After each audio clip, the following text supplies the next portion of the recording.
Good afternoon, everybody. Good afternoon specifically to Jana. How are you? Irina, happy Mother's Day. Hey, Sylvia, how are you? Happy Mother's Day to you.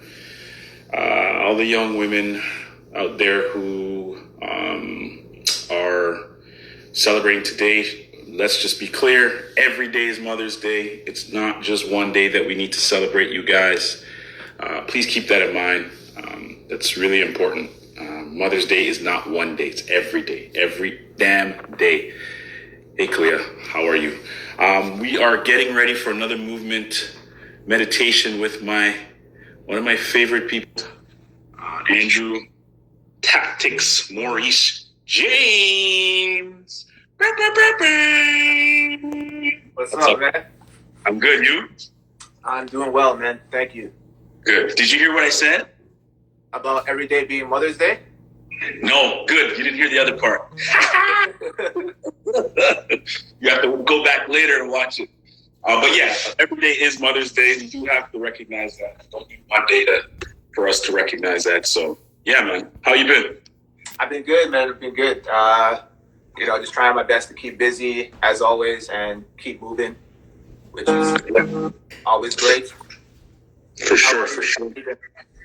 Been all right.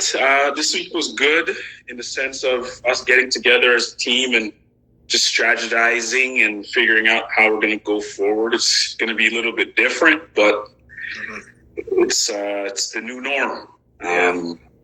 It's so interesting. Dr. Katz and I actually were talking about when do we get time and access to the space for us to work out, and I didn't even think about that, which is not good. So when I start putting the schedule together, I got to make sure that we block off some time for us to have access to it and get to do our own thing. So we don't have to wait till the end of the day, or maybe we come in before our day starts or whatever it may be. But we definitely need to make time for us to do our thing. It's important. Yeah, man. As per usual, I want to just give you the floor just to introduce yourself to anyone who's new to watching us do our thing on Sunday afternoon. So please go ahead. Well, first of all, welcome everybody. My name is Andrew. I am one of the health coach practitioners at the Health Institute. I also do animal flow, which is probably going to be the main topic for today. And I'm also a fascial stretch therapist. And I've been working at the Health Institute for, I want to say, like 6 years now, give or take. So that's kind of me in a nutshell. You're so modest. So modest. I don't like talking about myself, man. I don't know. It's weird to me. I haven't gotten used to that yet. Henceforth, why we're doing this now. But I will pull it out of you. With regards to your passion with his movement and whatnot, what are some other interests in the healthcare field that you're looking at to expand your toolbox?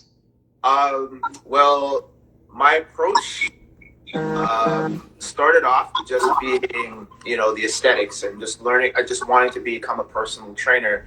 But the more I started kind of getting more exposed to the fitness industry, I decided that I really wanted to kind of explore other avenues and really take a more holistic approach to not only just my own training, but how I provide health and wellness to my clients that I see, right? So over the years, I've kind of dabbled in a lot of different things. I went and became a holistic lifestyle coach through the Paul Chek Institute. And also, like, mental health is a really big thing that I'm into right now, just because of some of the mental health issues that I've dealt with in the past personally, and then people closest to me. It was definitely another area that I wanted to kind of explore because it's very important, especially just going back to the holistic approach, mind, body, and spirit. Yes. I believe that it comes as a complete package, and we can't just isolate one thing and negate all the other areas of wellness, which often is the case in the fitness industry, where we focus too much on aesthetics and not enough on a person's mental and spiritual well-being, right? So that's absolutely gems, golds, bonds, whatever you want to call it, because specifically with what we're dealing with now, there are every single person on this earth is dealing with a mental health issue. And if you're denying the fact that this pandemic is affecting you mentally, you are sadly lying to yourself. And that's never a good thing when you lie to yourself. You can lie to other people, but you shouldn't be lying to yourself. That's the one person you need to be honest with all the time. And people handle it differently. Some people resort to using alcohol, drugs. Something you touched on last week, which is really, really impactful, and I want you to just repeat it again, is you use movement as your grounding force. Like, how did you come up with that? Like, I don't know if you coined it, movement as your meditation, but I love it. And I just want you to go over how you use it to just help you stay in a positive space and how important it is to you. I mean, I don't think I'm the one who coined the phrase. I mean, I definitely can't take credit for the movement meditation, because I believe, a lot of people equate yoga as their form of movement meditation. And I know meditation in the sense of, sitting and quieting the mind and just kind of being in that moment is not a practice a lot of people are well versed in, or that really love to really do it, because, I'll admit it can be rather boring, especially if you're doing it for the first time. And there's a lot of misconceptions in terms of people that, saying, oh, you have to meditate for like an hour for it to be effective, which is not the case. But anyway, in terms of the movement meditation portion of it, just me getting exposed to this whole flow, like animal flow and all that kind of stuff, I really wanted to delve deeper into the concept of flow, right? And started kind of reading up on flow state and how one taps into flow state. And, upon reading, the more I read, the more I realized, okay, like what they're explaining is kind of meditative in itself. And like, if you can tap into flow state during a physical activity, then, that in itself is a form of movement meditation. And a lot of people, a lot of my friends happen to be runners, and they often refer to running as being very therapeutic and meditative for them, because they're just kind of in the zone. They're focused on the present moment and nothing else matters. They're not distracted by anything else. So, I mean, that's kind of how I act into it, essentially, right? Because I often get into those flow states whenever I'm doing my animal flow practice. So. Understood. No, that's very, very impactful, man. That's something that I'm definitely going to need your help, hopefully this upcoming school year. I know I've tried to get you more involved with the basketball team that I work out with Markham, but I'm definitely going to have to hijack you for at least 4 or 5 times throughout the school year. I'm just hoping maybe even once a month. I just want them to really get in to the mindset of looking at movement the way that you just described. And sometimes it's hard for young people to do that because they got things on the go. Yeah. But man, I really do need your help this upcoming school year, and like I said, to steal you away for at least once or twice a month, just for you to tap in with these guys, because it's really important. Coach YC and I have been having serious conversations about the psychological aspect of playing sport, and I feel like that was a big issue that we had last year on our team, where the girls just weren't mentally prepared, and as a result, a lot of mistakes happen. And then there's that whole cascade effect where you fail at this and you think you're going to fail at this next step and this next step and this next step and this next step. And then the game's over and we lost by 60 and we have no idea where we're at. So yeah, man, this is important. And I definitely am going to tap into your skill set with regards to these guys, because they'll benefit from it and they'll need it. Yeah. And that's exactly what I mean by the whole holistic approach, right? And it's kind of what encapsulates us as practitioners at THI, right? We have a wide variety of different services that we provide. But going back to the holistic side, in regards to what you mentioned with the students, it's like, they can train all day and work out, for hours on end, but if they're not right up here, then that's going to affect their performance on the court. A lot of people, some coaches don't realize that. They're just like, okay, just they disregard the mental stuff, and they're just like, just keep pushing, keep training, and then they berate the kids when they're not performing at their best, but without actually, you know, not interviewing them, but kind of getting to the core of what the problem is. It could be something that's going on at home. It could be school stuff or whatever. You know what I mean? Like, so it's things like that are really, really important. Absolutely. And there could be a lot of things going on at home. And can you imagine the one thing that's going on at home is their parents yelling at them.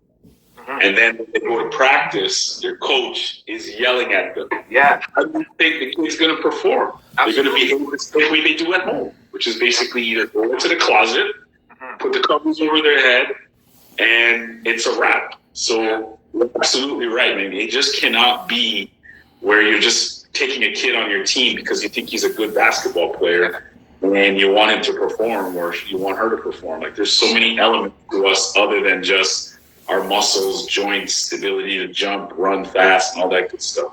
Right. So this COVID thing is definitely bringing that to light, and obviously that unfortunate situation in Georgia as well is definitely weighing on the minds of everyone. And I don't want to just say black men or black people.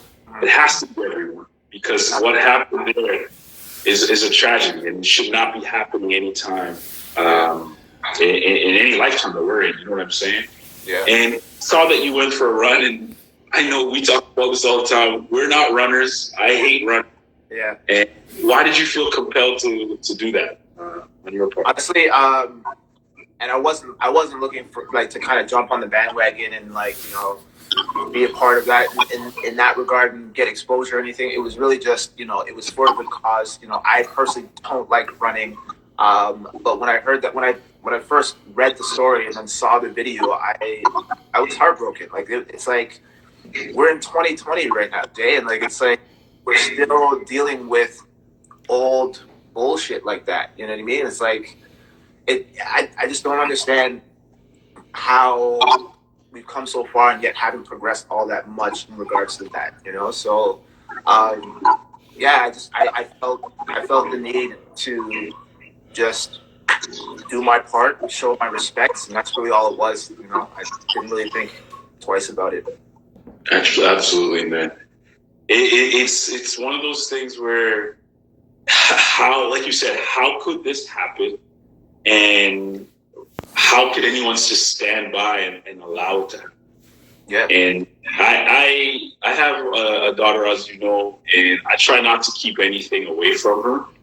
And I found out about this on Thursday, and I was trying to figure out how to have a conversation with her about it. I was definitely upset Friday when I went to pick her up, and she noticed something was wrong with me. And she just said, "Daddy, what's wrong? Like, why do you look so..." I don't remember the exact word. She didn't say angry. She just said you don't look like yourself, is what she said. Yeah. And I said, you know what? I got to tell her. I'm not going to lie to her. So I basically broke it down, and I told her what happened. And she said the most simple, basic thing, but it's so real what she said. She basically said, why do people think they could do things like this and get away with it? Mm-hmm. And I was like, well, you're absolutely right.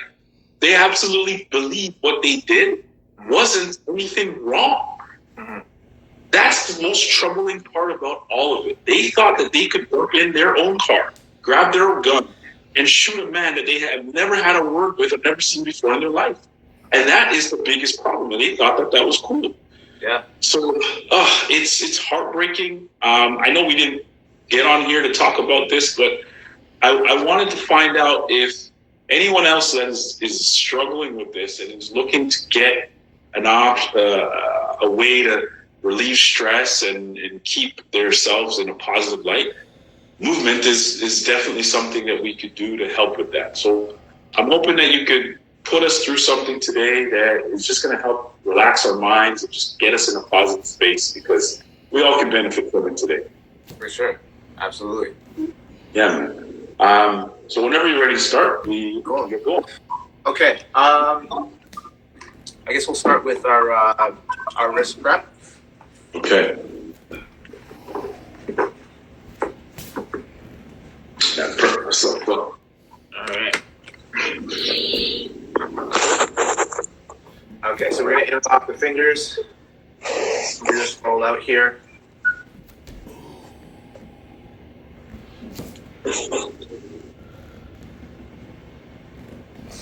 And again, being very intentional, being mindful of what's going on in the wrist. We're not just going through the motions and just, doing these wrist circles for the sake of doing it. I really want you to be intentional here. Slow it down if you need to.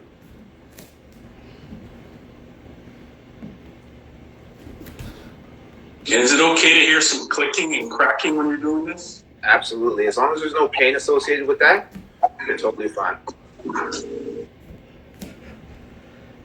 Next, we're going to go into the waves. So I want you guys to keep your fingers interlocked here, but the palms are going to be facing down towards the floor. What we're going to do is we're going to cover two landmarks. So the first landmark is our belly button or the pelvis, and the second landmark will be at our face and our eye line here.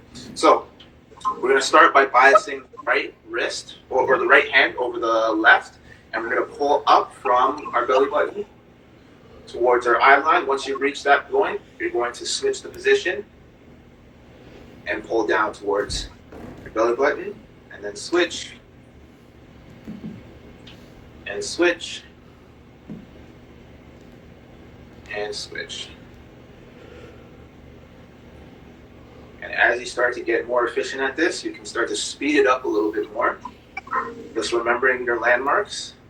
We're creating this wave-like motion with our hands.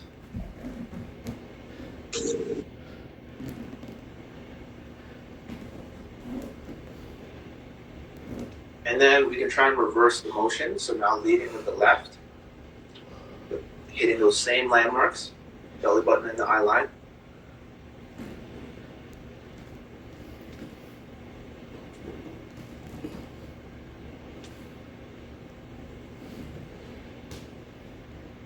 And our breathing pattern is just normal, right?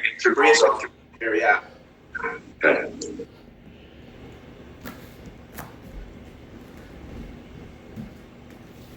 Okay. Now shake that off here. I'm just going to adjust my camera. We're going to continue with our wrist prep here. And we're going to take the hands. We're going to place them down on the ground here, fingers pointing away from each other. I want the weight to press down, so I want a downward pressure about 20 to 30% to start, and then we'll kind of make it as we go. Now, 20 to 30% downward pressure, and then you're leaning from side to side. Going into your end range.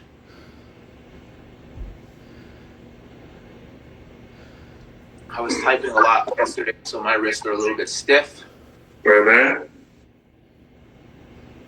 Ready? Adrenaline?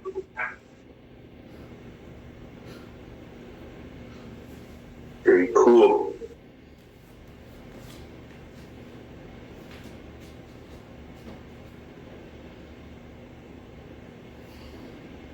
It's so crazy. What's that, sir? It's so crazy how I still have that weakness in that left arm. Yeah. Are you still training it? Yeah.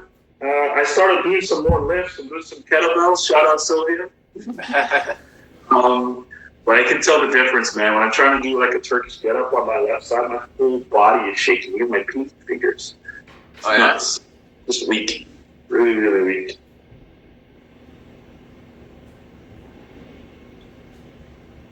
All right, so now let's start creating circles with our body. And at this point now, we can start to crank up that pressure, that downward pressure, going from 20 to 30 to about 50 to 60%. Whatever feels okay for you without pain.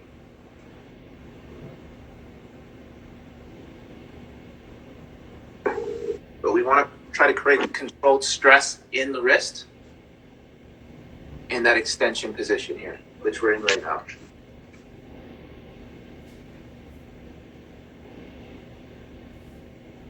All right, then we're going to turn our fingers towards our knees here. Palms still pressed firmly to the ground. Keep that pressure downward. We're going to sit our bum back into our heels. And And then to ease off of that tension, we're going to rock forward. And just keep going in and out of that position. Getting a nice stretch here.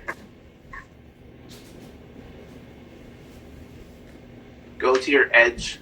Don't go beyond.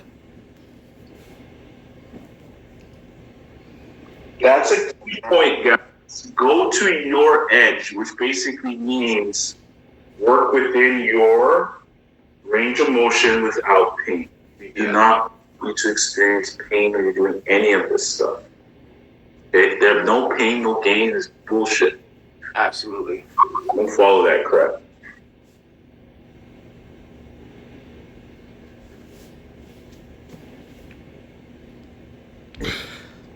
Andrew, do you know who Coach Lee Boyce is? Coach Lee Boyce? No. No, I don't think I'm familiar. Definitely think you should follow him on IG. Mm-hmm. That comment you made earlier about just realizing that you just didn't want to be a one-dimensional fitness trainer. Yeah. Like this guy is all about trying to make a better name for the fitness industry. Yeah. When he writes some stuff, and it's just like, holy cow. It's just bang on. I'll send you his profile. Yeah. And there's a couple of posts ago, he was talking about that exact topic. It was actually really, really fascinating. Okay, cool. I'll check him out. Definitely. Sylvia knows him. Yeah. He's dope. 100%, man. All right, let's slowly come out of that. We're going to make our way to our feet just for a little bit. 1 second. So I've been doing a little bit of Qigong on my downtime and learned one of these techniques that are really great for just kind of relieving overall tension throughout the body. It looks a little strange, but bear with me.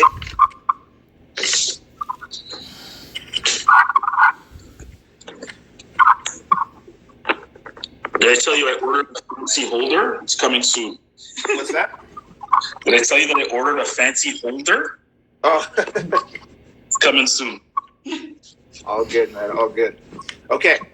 So what we're going to do here, we're going to soften the knees, so a slight bend in the knees, and we're going to just create a vibrational force all the way up through our body, just utilizing the bounce method. So all we're doing is we're just bending the knees and we're bouncing. You're being completely limp in your body, so relaxing the arms here, and you're just shaking, trying to generate energy throughout your entire body. And we're just breathing normally.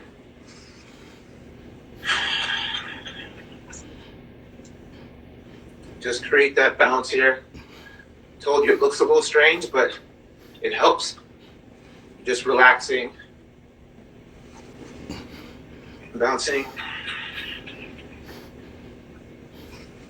Are we coming off the ground, Andrew? You're not coming off the ground now, so it's small, subtle bounces. So you're basically just bouncing into your knees here. Gotcha. And arms are completely relaxed at your side.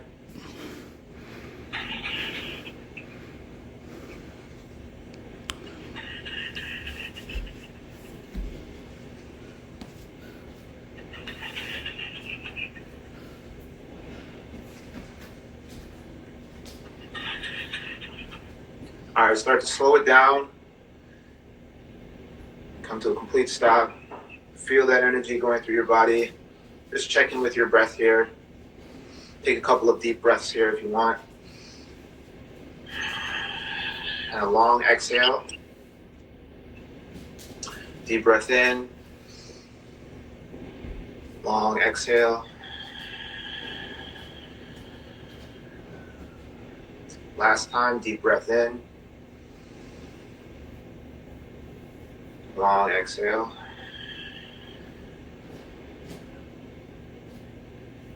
Okay, so we'll make our way back down to the ground here. Right. Oh, great. And I asked Franklin this last Monday when we had our meeting with him. And he used the word energy. Like What's that? I said I had my energy chat with Frankie a Yeah. couple of weeks ago, and I was talking to him about yoga and his practice of yoga. And he had mentioned that the body, when you do things, you feel that energy. Yeah. And you had just mentioned the same concept just now. Like, how do you try to explain what a person should be feeling after doing something like that? So it's a very good question. So when you're basically in certain cultures they call it I believe in yoga it's prana, and then in qigong they call it qi, so, or life force energy, right? And so basically you're essentially generating heat within the body, and sometimes the sensation that you feel will be like a light tingling sensation. It might feel like a warm type of sensation, but sometimes it's felt throughout the whole body. Sometimes it's felt in particular areas. Like usually when I do that vibration technique, I often feel it in my down my arms and in my fingers, because my fingers are like tend to run fairly cold, and so when I do that, it's like the energy just goes right to my fingers where it needs to be, right? So that's essentially some of the things that you might feel during that movement. Now, when I was doing it, you have to really get connected and really pay attention to what's going on in your body to really develop that awareness for it. But after, like, once you practice, you'll start to kind of be more in tune and feel that energy essentially, or that warming sensation. Absolutely. I know for myself when I was doing it, two things I noticed.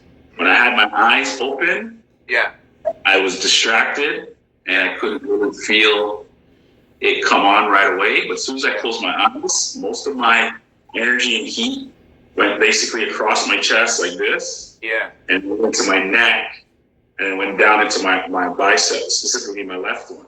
And you know what I mean? And that's the one that I tore, right? So I felt all that energy going in that area, and there's most areas of tension that I carry are basically right across my chest, my neck, and my arms. So right, it felt good. I really enjoyed that. Awesome.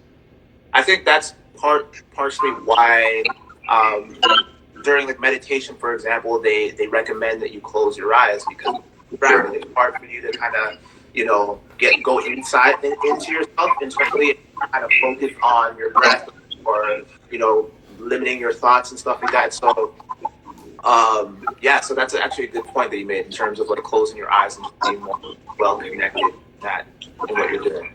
100%, 100%. What's next? All right, so we are going to start by doing some of the form-specific stretches from Animal Flow. So one of the common ones that we did last week was the wave unload. So we'll go back and revisit that. I'll break down the loaded beast, and then we'll go into our wave again. So let me just adjust my camera here. No problem. Okay. So with the loaded beast, we want to remember that we're creating 3 points of tension in our body. So the first point, when we're in that position, and just as a refresher, our loaded beast is this here, that elevated child's pose position. The first point of tension is we're basically pushing through our shoulders, going into an elevation of the scapula and creating tension throughout here. So we're essentially trying to close the gap in between our bicep and our head, and we're pushing away from the ground like this here, okay? The second point of tension is we're driving the knees out slightly so we can engage the glute medius, which is a side muscle on your bum here.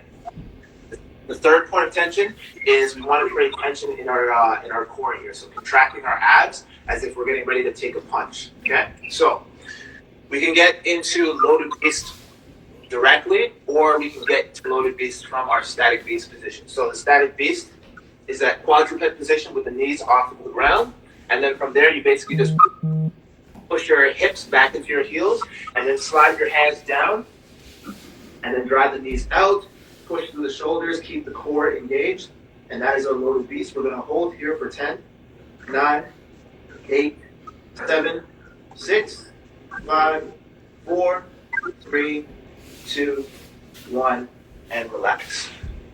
Nice. And another a good key tip is we want to make sure that when we're in that loaded beast position, our head isn't going through our arms.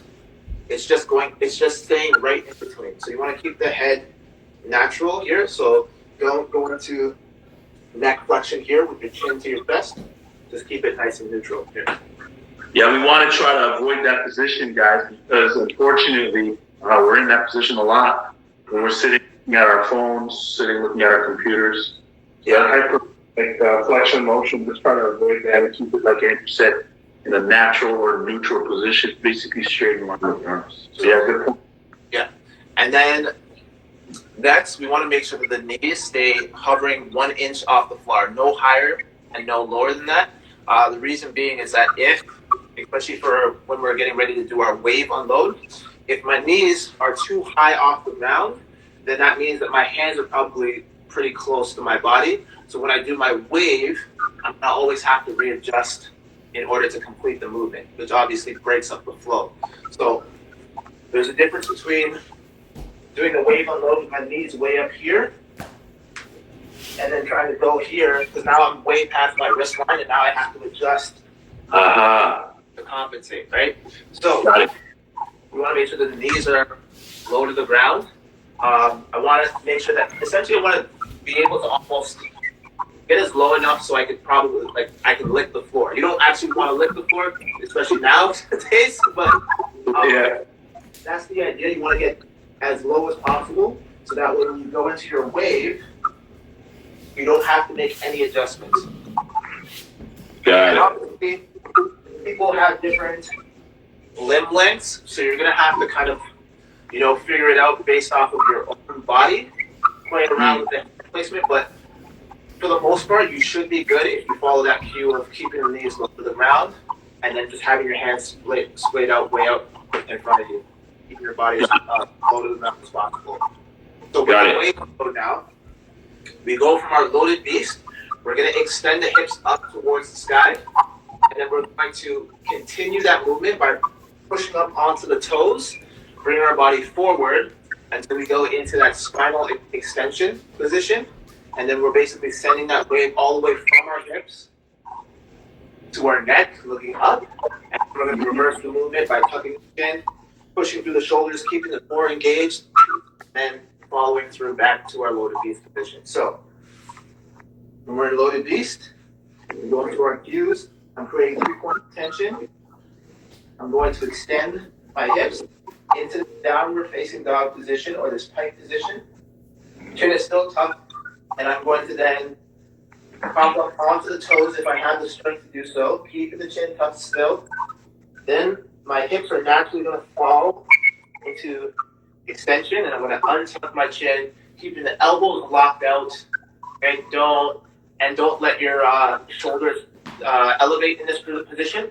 Push through the shoulders, and then to return, very important, tuck your chin, keep your core engaged, then push through your shoulders, dropping your hips back up to the ceiling,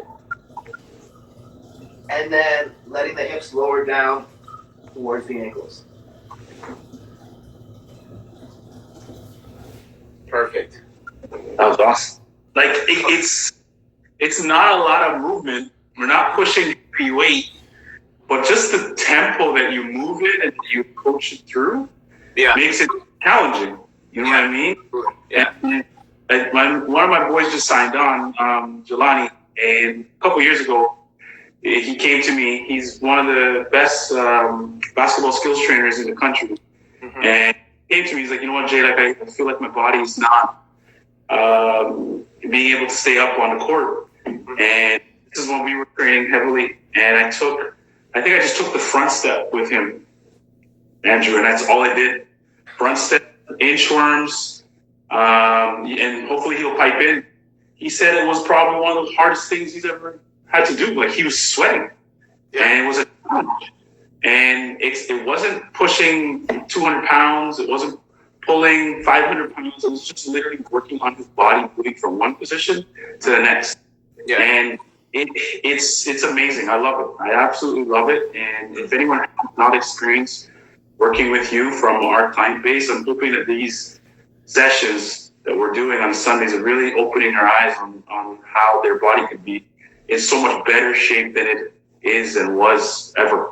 So, yeah, man, what's next? Multiple planes of motion, right? And so, the difficulty level is relative, right? I mean, if you haven't done something before, then it's probably going to be a little bit challenging for you initially. But as humans, our bodies adapt, right? So whatever you expose yourself to, you're naturally going to adapt. You just have to do it progressively.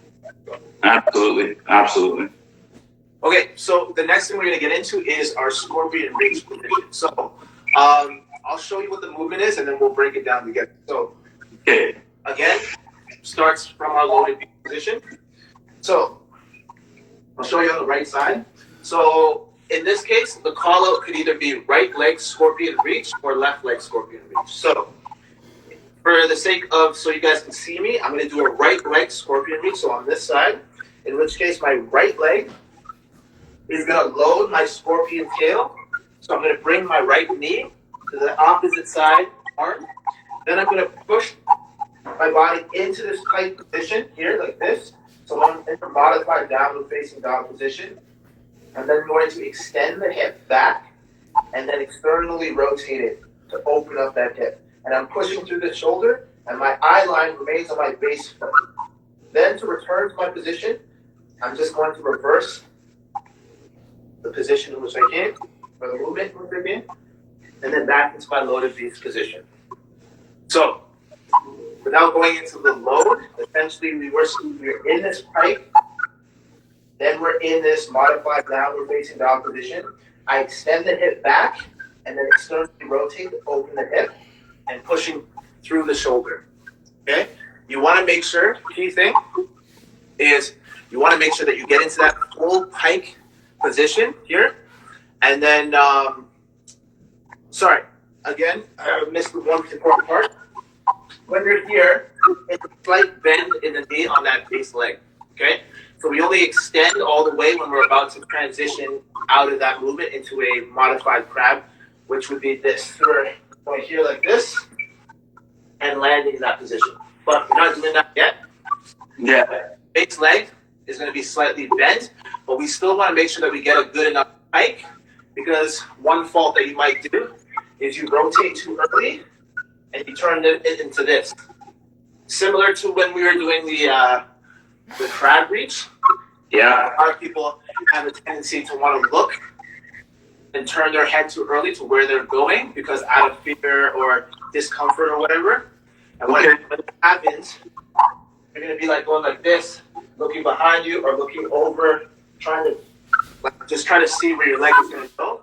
Yeah. You want to keep your eye line on that base foot, pushing through the shoulder, and just open it up like that.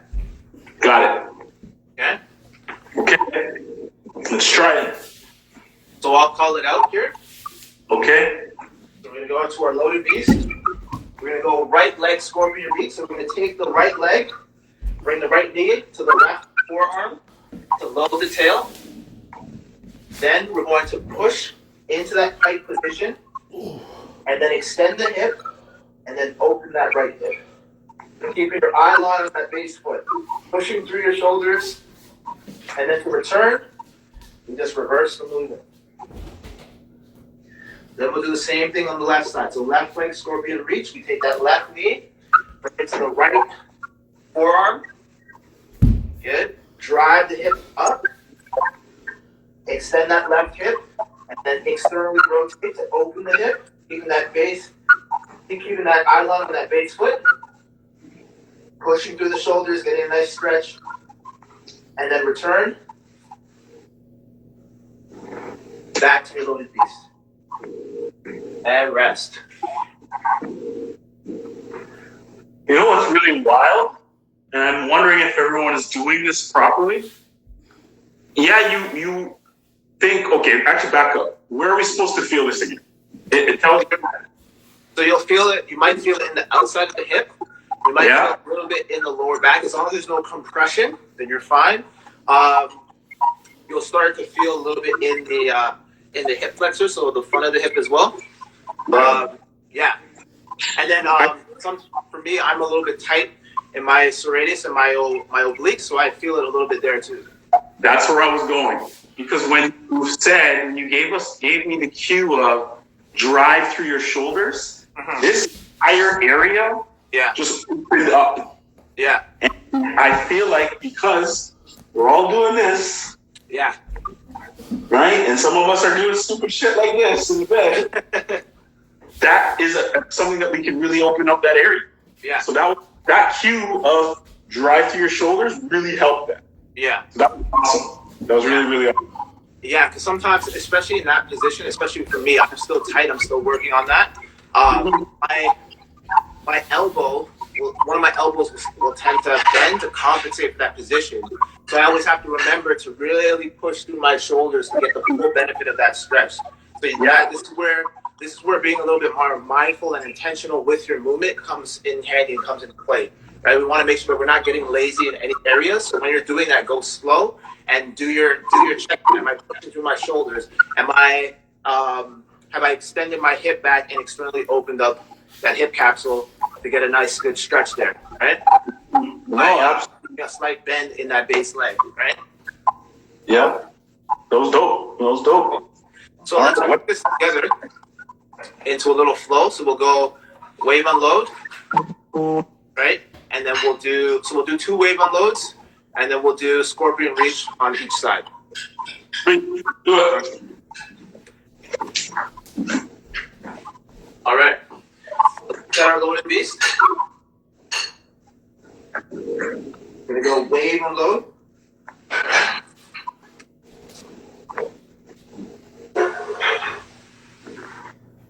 At the end of the movement, you're gonna take a breath in here. So inhale.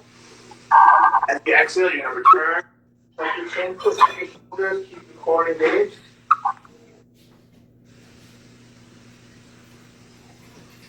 Wave unload.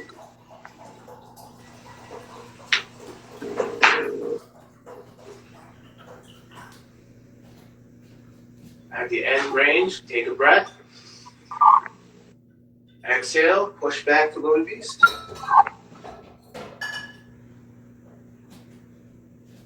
Left leg, scorpion reach here. Pushing through the shoulders, extending the hip, opening up the hip, keeping a slight bend in that base leg. Pushing through the shoulders. And return.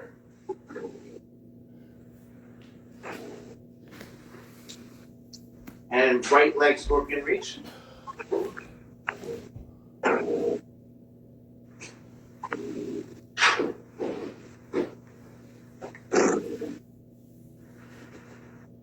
And return.